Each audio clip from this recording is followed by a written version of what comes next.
Hello and welcome to the first lesson into our atoms, molecules and stoichiometry unit. Today we'll be looking at the concept of relative masses, the mole and the idea of Avogadro's constant, where our objective for the lesson is to understand and calculate masses of atoms and molecules based on the carbon-12 scale, to investigate the concept of the mole and to be able to analyse mass spectra. Below that are the learning outcomes from the Cambridge curriculum that we will be addressing. Rightio, so to start off with, let's consider what we already know about the atom. And this is the model that we would have seen up to our education up to this point already. We've got a tightly packed nucleus with our positive protons and our neutral neutrons held together very strongly by that nuclear force that overcomes that electrostatic repulsion of the positive protons in there. And then outside of this, orbiting around this nucleus, are our electrons in fixed energy levels. Now this is quite an antiquated and limited model of the atom, and one of the things that we do in this course is to quite sort of reconstruct and rebuild how we understand the atom to exist as, because this is quite a limited model and it's useful for some things and we can still use it for some things, but as we become more advanced in chemistry, we really need our models to more closely represent the actual reality of what is occurring. And this model is something that we're going to rebuild. The nucleus sort of stays the same, but how we understand the electrons to exist outside of the nucleus is very, very different to what we see here. But let's continue just recapping what we already know. So as we said, proton has the nucleus with a +1 charge and a relative mass for the proton of 1. Neutron in the nucleus, charge of 0, it's neutral, and a relative mass of 1 as well. Electron orbiting the nucleus, charge of -1. And a negligible mass, so essentially 0. It's not contributing to the mass of the atom. Now this idea of relative mass is something that we've brought up before, but we're really going today to look at what it means. What are we doing this mass relative to? Because if it's called a relative mass, it means there needs to be something that it is actually relative to. So on the periodic table, we can determine these protons and neutrons by using these numbers. We have the atomic number and the mass number. Now, on the periodic table, we have our element symbol and then these two numbers. Our atomic number tells us the number of protons. This is unique to each atom. So, in this case, we have a titanium atom. Every titanium atom is going to have 22 protons. That's what makes it uniquely a titanium atom. Every copper atom has a unique amount of protons. That's what makes it copper. Every xenon, every potassium, whatever that element is, what makes it that element is the number of protons that's fixed for that element. However, the neutrons and electrons can vary, and that can change its chemical and physical properties consequently. Our mass number is our bigger number. This is the number of protons and neutrons. Now, periodic tables aren't always consistent with whether this number's on the top or this number's on the bottom. However, the mass number is always going to be a bigger number, because by definition, if the atomic number is the number of protons and the mass number of protons and neutrons, by that very definition, the mass number has to be bigger or the same size. This is the total mass of the atoms. As our electrons have a negligible mass, they can be variable, and we can get the number of neutrons by simply minusing the mass number from the atomic number, like so. Number of neutrons will be A minus Z. But we see in a lot of periodic tables that we don't have a nice whole number for our mass number. But we can't have parts of a neutron or parts of a proton. So it begs the question, how do they get these decimal points in these mass numbers if you can't have these, parts of protons and neutrons? And it comes from this idea of isotopes and the fact that whilst, in this case, aluminium, all our aluminium atoms need to have 13 protons, they can have a variable number of neutrons. And this ratio is, this decimal shows this ratio of different neutrons amounts that can exist for an atom. And this is the idea of isotopes. So we have a definition here that states an isotope are atoms of an element with the same number of protons but different number of neutrons. Some isotopes are more stable than other isotopes, and what this mass number with a decimal is, it's a weighted average of different isotopes that can be found. So obviously, if one isotope is more stable than another isotope, the more stable isotope is going to be found in a greater abundance than the less stable isotope, because it's more stable. So these weighted averages reflect that. So in the case that we have here, where we have 26.9, this is very close to 27. So this is implying that most of the aluminium isotopes that are found will have a mass of 27. However, there are some that can be less than 27 because this number is less than 27. We'll look at how we can calculate those later on in this lesson, and they can be determined by mass spectrometry, which we'll look at and then discuss how to interpret. And we show our isotopes by having the mass number after the symbol. So we have uranium-235, it's going to have a mass of 235. Uranium-238 is going to have a mass of 238. Righto. So we talked about the idea that masses are relative. Well, what are they relative to? Because we can't just weigh a single atom, they're so unfathomably small, and you can't just pop a single atom on a scale. You have to weigh a whole bunch of atoms at a time. And when we say a whole bunch, we're talking about a whole bunch. And then you compare this to a mass of a standard. And what scientists have decided is they've chosen this isotope of carbon-12, so it has a mass number of 12, as the standard, and they've given it a mass of exactly 12 units. So they've just said this has 12 arbitrary mass units. It's a mass of 12. And then what they can do is we can put all of the other masses of our isotopes, of our atoms, of our molecules, of our whatever, we put this relative to the mass of carbon-12. So here are some definitions of these different types of relative atomic masses. There's 4 of them, but they're all very similar. They're all based on the idea that you're measuring the average mass against this scale where the isotope carbon-12 has a mass of exactly 12 units. So our first one is relative atomic mass, which has this symbol AR. This states it's the weighted average mass of the atoms of an element measured on a scale on which an atom of the carbon-12 isotope has a mass of exactly 12 units. This does take into account the proportions of naturally occurring isotopes to get those decimal numbers that we saw before. We have the relative isotopic mass, which is the exact same thing, only it's not discussing the mass of the atom, it's discussing the mass of a particular isotope. But it's still measured on a scale on which an atom of the carbon-12 isotope has a mass of exactly 12 units. We have our relative molecular mass, which has this symbol capital M subscript R. This says that it's the mass of a molecule measured on a scale on which an atom of the carbon-12 isotope has a mass of exactly 12 units. And then our final definition, the same as the other 3, only this is the relative formula mass, the mass of one formula unit of a compound measured on a scale on which an atom, of carbon-12 isotopes has a mass of exactly 12 units. So carbon-12 is a standard, 12 arbitrary mass units, which makes it easy because carbon has 6 protons and 6 neutrons. So each of those subatomic particles is going to have a relative mass of just 1. So let's talk about how we determine this relative atomic mass when we're given the abundances of 2 different isotopes. So chlorine exists most commonly as this chlorine-35 isotope with a 75% abundance. However, it can exist as this less stable chlorine isotope, chlorine-37, but at a much lower abundance, so a quarter as often you will find chlorine-37 compared to chlorine-35. But we can determine the relative atomic mass by using this simple equation that takes into these abundances. So you get the total mass of the atoms divided by the total number of the atoms. So the total mass of the atoms, 75% of the mass of all chlorine atoms are going to be from this chlorine-35. So you get 75% of that 35 mass number. You then add it to the mass that is due to this isotope. So 25% is due to 37 for a mass number. So you work out the total mass of each of these ratios divided by the total number of atoms, which is going to be 75 plus 25% to get 100%. And we end up with a relative atomic mass of 35.5.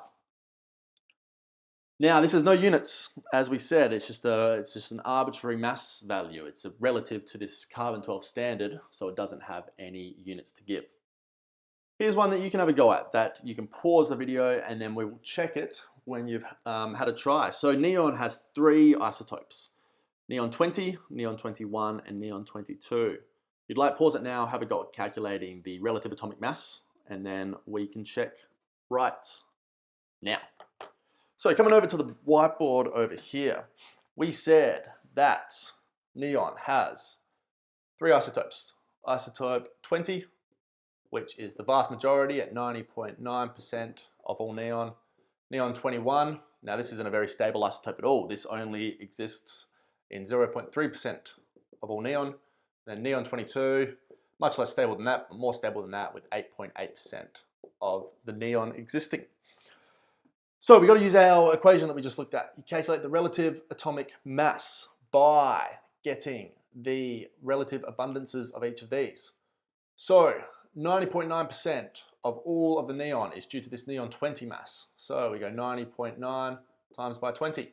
Then we add it to the amount due to this, which is the little 0.3 times by the mass of 21. And then we add it to the 8.8% times by the mass of 22. Divide that all by the 100% of all the neons. Plug that into a calculator and you will get an answer of 20.2. No units because it's just that arbitrary mass unit. As we said, it's relative to that carbon-12 standard. So simple calculation to get us started off to determine the relative atomic mass. So we got these abundances. How do we get these percentage abundances? And the answer is we use this instrument called a mass spectrometer, which compares how much of each isotope of an element is present. And it does this by ionizing each isotope that is present in a sample of your element, then separating them in a magnetic field that has a consistent magnetic force to it, but because our ions all have different masses, they're going to separate at different times. What do I mean by that? So we inject our sample. Let's consider our neon, because we were just talking about it. We then ionize it by sort of shooting an electron beam at it, and this knocks out some electrons, or a electron, from the neon atom, and that will give it a +1 charge. So our isotopes will ionize to this +1, but the mass hasn't changed in any of the isotopes. Each of the 3 isotopes still has a different mass because electrons don't contribute to the mass of the atom. They then get accelerated using this positive charge they now have, accelerated and then exposed to this magnetic force, which, because the force is constant, it will separate them out based on their mass, because the lightest isotope is going to get separated out first, and that will reach the detector first. Then the next mass will get separated out second and reach the detector second. In the case of our neon, our heaviest mass will get separated out last. And what you end up with is what's called a mass spectrum. So the mass spectrum separates them out based on mass by charge, but because our charge is +1, dividing by 1 will just give us the number. So it's essentially just telling you the atomic mass of the element, which is very useful. So if we have our 3 isotopes of neon, we would see our lightest hit the detector first, and 90.9% of the sample will be detected as having that neon 20 isotope. Then our neon 21 will hit next. It'll just be that meager 0.3% of the sample. And then finally our neon 22 with that 8.8%. So based on this mass spectrum, we could be given this mass spec data. We could get the relative abundances by simply reading the graph, and then we could do our equation, punching it into that equation there, having read the values off of the graph. So there are 2 ways that you can calculate the relative atomic mass. Either you're just given the percentage abundances, or you can read the percentage abundances off of a mass spectrum and then punch it into the equation. Rightio, so that's just for single elements. What if we're given a molecule or a ionic compound or something like that? In order to do this, you just have to add up the relative atomic masses of each of the atoms in the formula or in the molecule. So in methane, we have 1 carbon, 4 hydrogens. You would get the mass of carbon, the mass of 4 hydrogens, and add it together. Let's have a look what I mean by that. So the relative molecular mass of CH4 is going to be equal to the mass of a carbon atom, which, just reading off the periodic table, get a value of 12.0, plus 4 lots of hydrogen, which has a value of 1.0. Add that all together, the relative molecular mass would be 16.0. Now it's the relative mass, so again, no units are needed. Now, how many numbers you put in your answer is very important, because a lot of time you'll punch a number equation on a calculator and you'll get 6 or 7 decimal places. So that's something we're going to discuss in the next lesson, this idea of significant figures. How many significant figures do you need for a particular question? We're not going to worry about it today, but in the next lesson that is something we're going to discuss. However, we're keeping it quite simple today. So here's one that you can have a go at. if you want to calculate the relative formula mass of aluminium chloride is AlCl3. If you would like to have a go at adding that up, and I will put the answer up right now. So methane 16.0, formula mass of aluminium chloride, if you get 1 aluminium and then you plus 3 chlorines, just reading those values off of the periodic table, you would get 133.3 for a relative mass. All right, that concludes the first part of our lesson today. The second part is going on to this idea of the mole. Now, the mole is a very, very important principle in chemistry, but it's a very conceptual, and it can be difficult for people to pick up straight away. So don't be too concerned if it doesn't click straight away. However, it is something that you will want a solid foundation in before you start to move ahead, because it really underpins a lot of concepts that we cover. So as I said before, the mass of an atom is unfathomably small. So when we're talking about using atoms or molecules or doing calculations in the lab, we need some sort of way to put them into our equations that mean it's easy to deal with. And we use this unit called the mole. Now, the mole is the same way that you go to a bakery and you get a dozen of something. So a dozen contains 12. A mole contains a certain amount as well that is sort of grouped together in that thing called the mole. So the amount of substance that has the same number of particles as the number of atoms in 12 grams of carbon-12. So how many atoms are we talking about? We're talking about that many atoms in 1 mole of, say, an element. 1 mole of copper will have that many atoms of copper. 1 mole of ethanol will have that many molecules of ethanol. In the scientific notation, it's written as 6.023 times 10 to the 23, that many atoms. And this is what's called Avogadro's constant, or Avogadro's number. It's got this symbol Na or the symbol L, you might see both. This is a very important number that you want to paint on the inside of your eyelids, and you'll be using it so much that it will be burnt into your mind before too long. 6.023 times 10 to the 23. So let's consider this. The mass of a mole of substance is called its molar mass. It has the units of grams per mole and the symbol capital M. So the mass of a mole of substance is the same way of saying the mass of a dozen croissants. If you go to the bakery and you pick up a dozen croissants and you pick up a dozen cupcakes, you're going to get 12 of each, because that's what a dozen is. However, the mass of the dozen croissants is going to be different to the mass of the dozen cupcakes.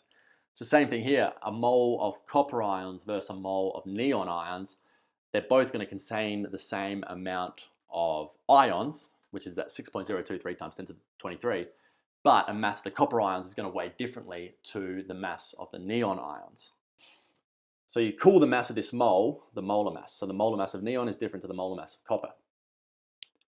The relative mass of a substance in grams will be a mole of that substance. And this is useful because this molar mass now links our arbitrary relative molecular mass or relative atomic masses to something where we have units and we can use it to calculate. So let's have a look at how we do these calculations. It says down here, therefore a mole of sodium with a relative atomic mass of 23.0 will weigh 23 grams, so its molar mass will be 23.0 grams per mole. 1 mole of sodium will equal 23 grams. So this is our first equation that we're going to look at today, very important equation.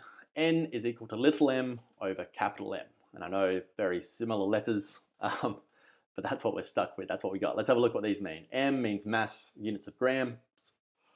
N is the number of moles, which has the units of mole. And this capital M, as we just saw, is the molar mass, which has the units grams per mole. You can rearrange this. If you're not good with rearranging, you can use an equation triangle. The equation triangle lets you very easily work out which one is going to be the subject of the equation. So in the case of this one, we have little n there, little m there, capital M there, and then by covering it, you can see which way the formula is going to go. So if you cover little n, you've got big M, little m over big M. You cover little m, you've got the n and the m next to each other, so you go n times m. And if you cover the big M, you can have little m over little n. So you can rearrange the equation for any 3 of those variables. How do you do this with some values in a question? Here's one you can have a go at, and then we will check together. How many moles of sodium chloride are present in 117.0 grams of sodium chloride? If you want to pause that, have a go, and then you can check your answer. So when we're setting out these questions, you want to make it very clear to someone who's reading it what you're calculating so that they can follow your train of thought, and then importantly, if it's in an exam situation, they can, award marks where marks are due. So the way you want to do this is you want to tell the person what you're calculating. So I've been asked to calculate the number of moles of sodium chloride. So that's how I write. I write what I'm calculating, and then I'm saying what the species is that's being calculated. Then you want to finish off your equation. So number of moles is equal to the mass divided by the molar mass. In the question, you were given a mass equaling 117.0 grams. The molar mass, we can calculate that from the periodic table. So we get the relative atomic mass of sodium, which if I just have a look at my periodic table, has a value of 22.99. And then we add that, I'm running out of space here, with the molar mass of chlorine, which is 35.45. Add that together. I'm going to jump on my calculator here real quick. 22.99 plus 35.45, 58.44. Now, we don't want to round any of these values out. We're going to talk about the idea of rounding next lesson along with our significant figures, so we're not too concerned about it now, but that is something we will be very concerned with after the next lesson. So now we punch our values into our equation. We have a mass of 117.0, divide that by the molar mass, 58.44. Plug that in, you will get an answer 2.0 mole. Now we do have units. Number of moles needs to have the units, are very important, so make sure you don't forget that. Okay, last equation we're going to look at today is we can also determine the number of particles present, which has this formula, where the number of particles is equal to the number of moles times Avogadro's number. So capital N equals N times Na. Now I know, again, very similar symbols here, but that's what we've got to deal with. So the N is still the number of moles with the units of mole. In this case, N is the number of particles. So if you're being asked to calculate the number of molecules, the number of atoms, the number of isotopes, whatever it is, N represents that. And then Avogadro's number is our constant, 6.023 times 10 to the 23. So this is the same way of saying the number of croissants you're given if you've got 2 dozen and you've got 12 in a dozen. This is saying the number of particles is equal to the number of moles you're given. If you're given 2 moles, times by how many particles are in a mole. You've got an equation triangle there that you can be used to rearrange to make each variable the subject. And we'll go through one more example. Calculate the number of moles of atoms in 0.5 moles of copper. Pause now if you're playing along at home to check the answer that we will do now. So again, make it very clear what you're calculating. Capital N, number of atoms of copper. Finish writing your equation, N times Na. We were given the number of moles in the question, 0.5 moles times by Avogadro's number, 6.023 times 10 to the 23. Plug all of that in and you will get an answer of 3.012 times 10 to the 23. Now the question was asking us for the number of atoms, so our units will be that many atoms of copper. So in 0.5 moles of copper, there will be the same amount of atoms as there will be in 0.5 moles of xenon, as there would be in 0.5 moles of beryllium, as there would be in 0.5 moles of ethanol, etc. Because we know that the number of atoms in the mole, or the number of molecules in a mole, or the number of isotopes in the mole, it's always the same amount because it's that general unit that we use. Rightio, so that finishes today's lesson. What have we done? We have defined and used the terms relative atomic, isotopic, molecular, and formula masses based on the carbon-12 scale. Define and use the term mole in terms of the Avogadro constant. We have analyzed mass spectra in terms of isotopic abundances, and we have calculated the relative atomic mass of an element given the relative abundances of its isotopes or its mass spectrum. These here are some tasks that you can work through to consolidate your learning. So I've arranged these in columns. The colors of the columns means that they are related to the same concept. You start at the bottom. At the bottom, you have the sort of the least cognitive challenging things like copying, things like recording. And then you work up the column, each column at a time, till you get to the top level, which is your higher cognitive work, linking, rationalizing, calculating, etc. So you can pause that and work through those to consolidate your understandings. That concludes today's lesson on relative masses, the mole, and Avogadro's constant.